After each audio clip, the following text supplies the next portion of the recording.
Right, we've got some breaking news now. Iran's Revolutionary Guards say they have seized a foreign oil tanker in the Gulf, which they say was smuggling fuel to some Arab states.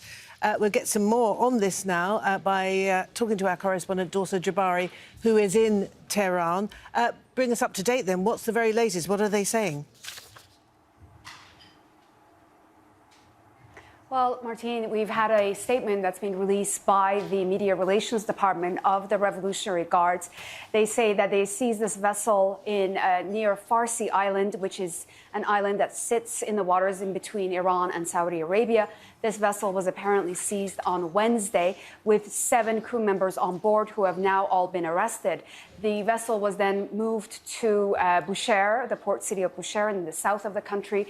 The Revolutionary Guards have said that this vessel was smuggling 700,000 litres of fuel. They didn't say where it was coming from, but said it was heading to a number of Arab countries.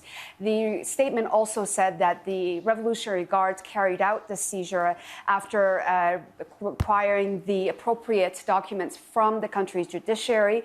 And for now, they have not released any more information about the details of this vessel.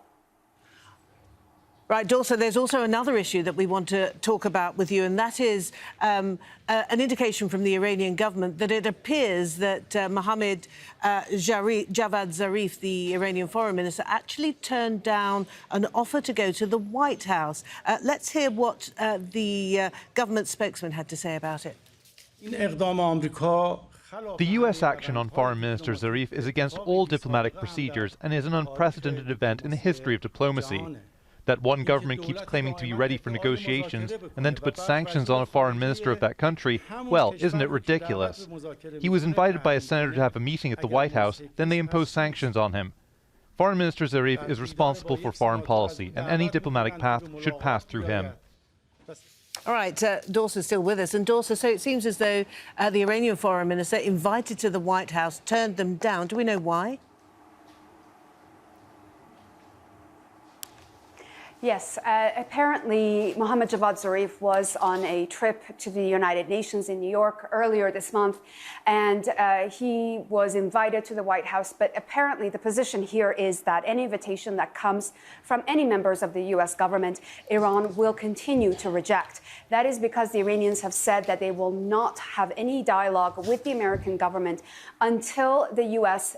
Lifts all the sanctions they've imposed on Iran since withdrawing from the 2015 nuclear deal last year. Apparently, the government spokesperson Ali RABIEI said that this is not the first time an Iranian official has been invited to hold talks with American officials, but they will continue to reject these offers because, according to the Iranians, the Americans have now waged economic terrorism on Iran. That is something the Iranian Foreign Minister Mohammad Javad Zarif has been fighting against on the international scene. During this time, he says that while the Americans continue to impose sanctions on the country, they say that they want to hold dialogue, and this is something that will never happen. And of course, Mohammad Javad Zarif, himself the latest victim of sanctions again from the United States government on Thursday, the U.S. placed him under sanctions because they said that he was not an honest broker. The government spokesperson mentioned this morning that this is very ironic since the foreign minister is in charge of holding all diplomatic talks with the international community. And if the Americans sanction Javad Zarif, then that means that they're not interested in having any kind of dialogue. And therefore, any kind of a discussion in the future between the two countries looks very, very bleak at the moment. Dorsa Jabbari, live in Tehran. Thank you very much.